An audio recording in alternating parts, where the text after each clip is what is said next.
El sábado les dije yo que iba a estar por Quindío, y allí estuvimos en un seminario regional con la participación de mucha gente y luego el día martes nosotros tuvimos dos ceremonias de graduación en el Ateneo. El martes pasado el Ateneo de Lengua y Cultura Guaraní cumplió 40 años de vida y bueno, allí estuvimos con los egresados de la promoción 2024 entregándoles sus respectivos títulos, gente que vino de muy lejos, por ejemplo Santa Rita de Alto Paraná, de la zona de Misiones, San Juan Bautista, de Caguas Sur, Repatriación, de varios lugares vinieron y participaron de esta ceremonia que es tradicional. Siempre hacemos el 23 de octubre de cada año y luego reprisamos esto ya en diciembre y enero en cada ciudad donde trabajamos.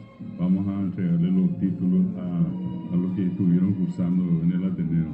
Y otra vez, el día de ayer nos tocó compartir con un grupo de estudiantes, en este caso son uniformados que están en el centro educativo del Regimiento Escolta Presidencial.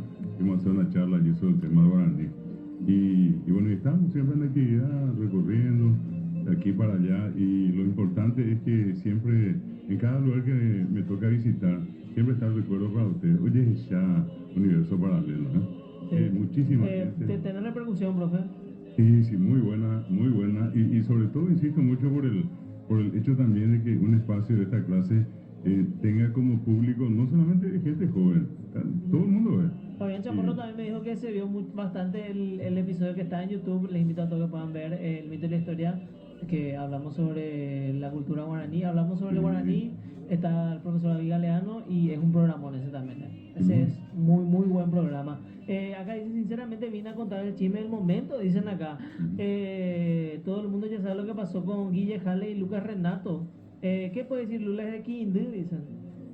Si no estoy mal, Quindío antes era Quindío, que es del picante. Muy bien. Muy grande, Dios.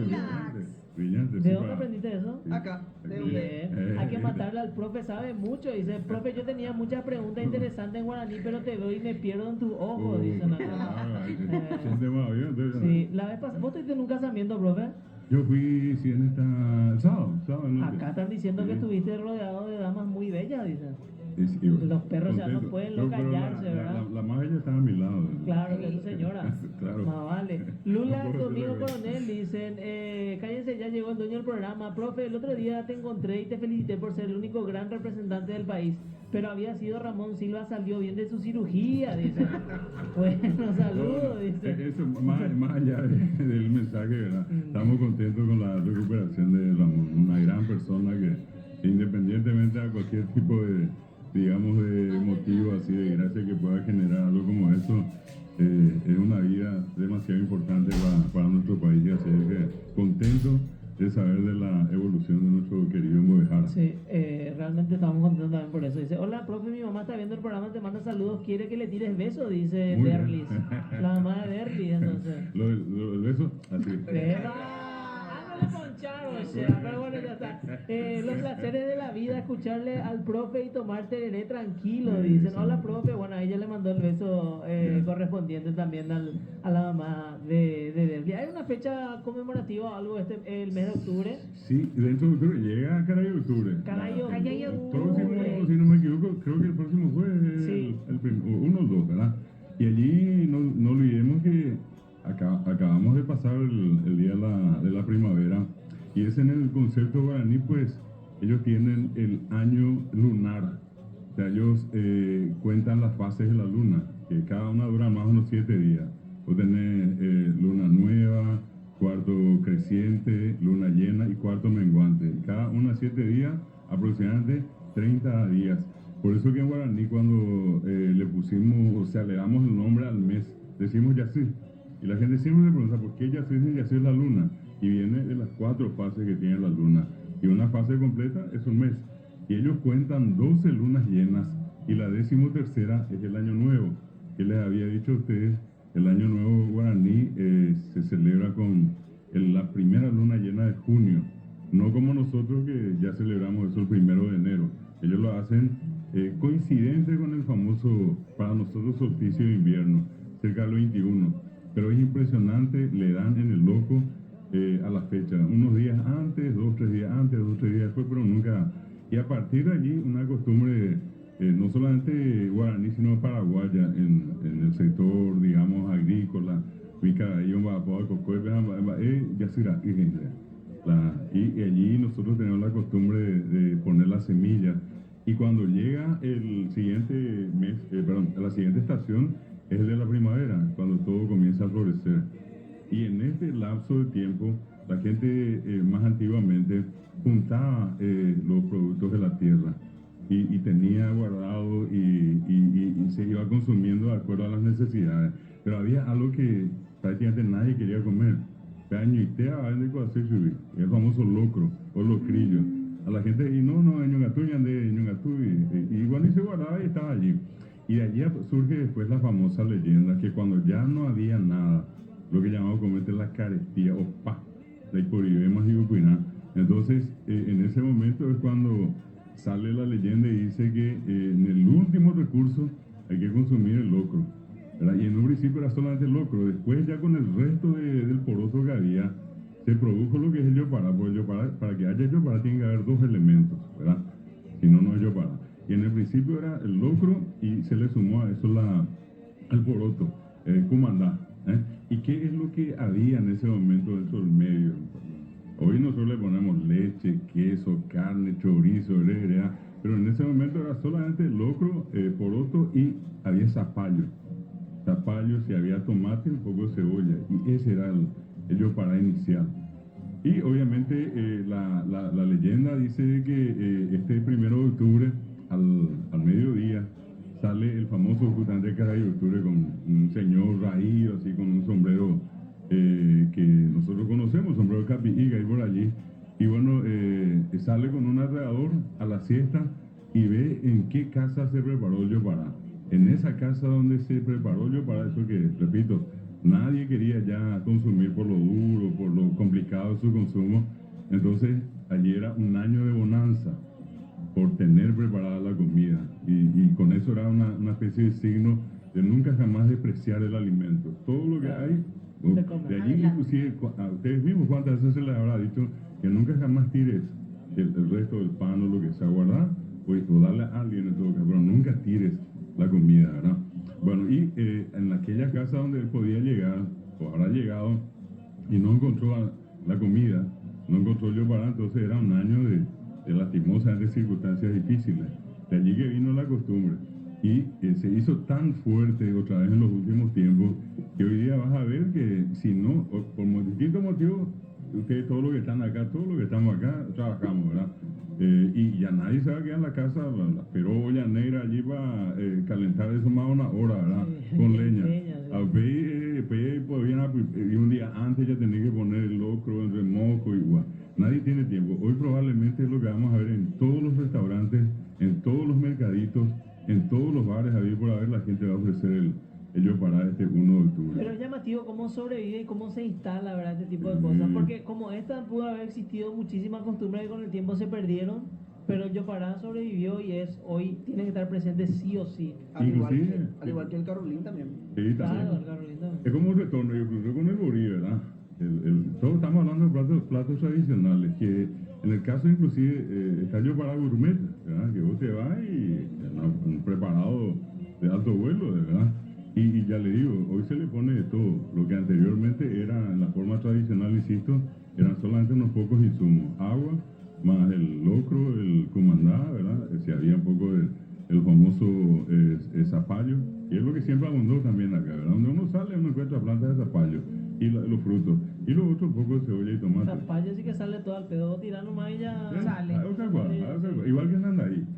Uno sale normalmente hacia el interior, en muchos lugares, y la gente quita allá al costado. En la basura a veces, ¿viste donde sigue la gente su basura? De ahí sale.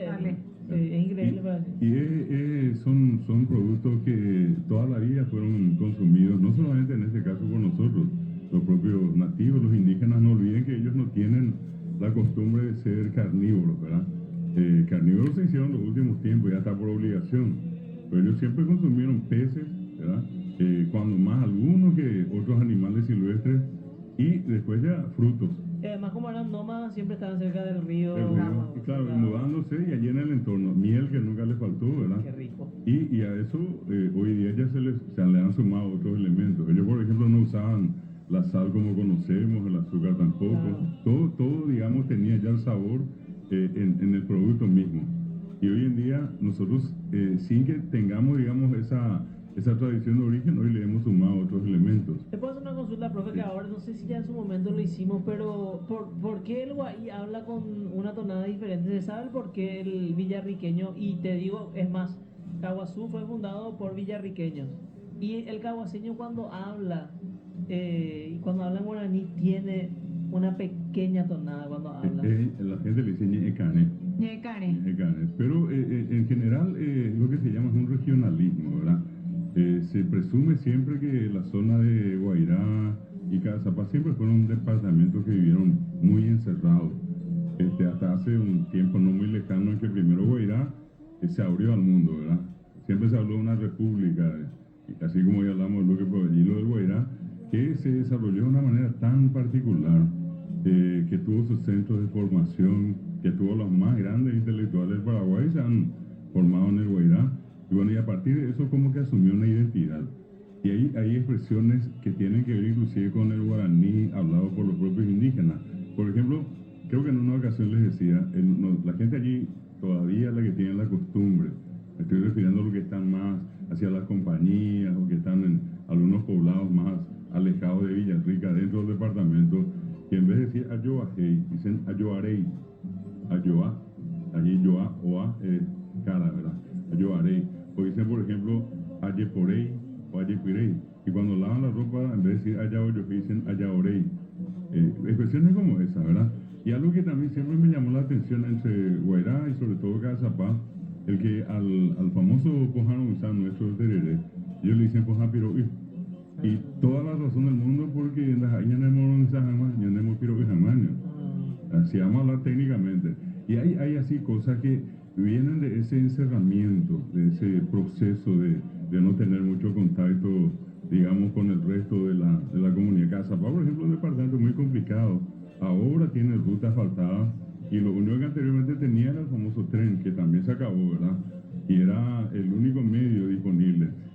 Vos tenés desde Villarrica hasta, por ejemplo, el último pueblo de Cazapá, que es Yutí, ya en la frontera con Itapúa, casi 150 kilómetros. Y eso un tiempo era totalmente por tierra. Entonces, la gente siempre vivió allí, no tuvo mucho contacto con el resto.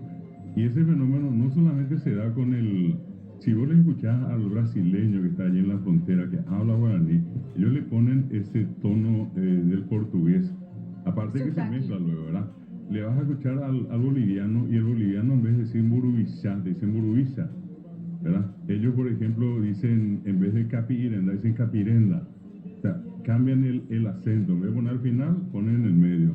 Acá nuestros vecinos de Corrientes dicen heish, no dicen heicheve, heicheve, heichupé, dicen chamigo. Muy famoso el chamigo, que para nosotros es chamigo, ¿verdad? Claro. Entonces, a lo que quiero llegar es que así como ocurrió y ocurre con el Guairá, o con el otro lado Bolivia, o con Corrientes, o con esa forma de hablar del guaraní con tono aportuguesado, son lo que comúnmente llamamos dialectos, son variedades de la lengua. O sea, no hay una... Es lo mismo que yo le escuché a un españolísimo de España hablando español, ahí enseguida uno se da cuenta que no es el español que hablamos acá, o a un porteño, con calle, gallina y Y compañía. creo que ya te tocó ya, porque bueno, siempre se habla de guaraníes y que bueno, Paraguay se siente más identificado, pero ocuparon espacios de Brasil, Argentina y Bolivia también, creo, si no Bolivia. me equivoco. Bolivia inclusive oficializó antes que el Paraguay el guaraní. ¿El guaraní? ¿En serio? Sí, ellos tienen como idioma oficial desde hace más de casi 40 años. Y Bolivia tiene 37 idiomas oficiales nativos. 37 idiomas oficiales. Más el español 38. Ellos hicieron lo que nosotros no hicimos. Con tiempo. Oficializar. No solamente el guaraní, todos los idiomas que están en su En el caso- república, ¿verdad? Me tocó conocer acá en un congreso que se había hecho acá en Asunción a un boliviano que me había comentado, especialista en el tema de las lenguas en Bolivia. Me decía que Bolivia oficializó inclusive un idioma que tenía dos últimos hablantes. Y ellos estaban muy orgullosos de tener a las dos últimas personas de quienes ellos iban sacando la información que los dos sabían, para que no se pierda la lengua, para que no se produzca lo que se llama un etnocidio. Es la muerte no solamente física, sino que una muerte cultural.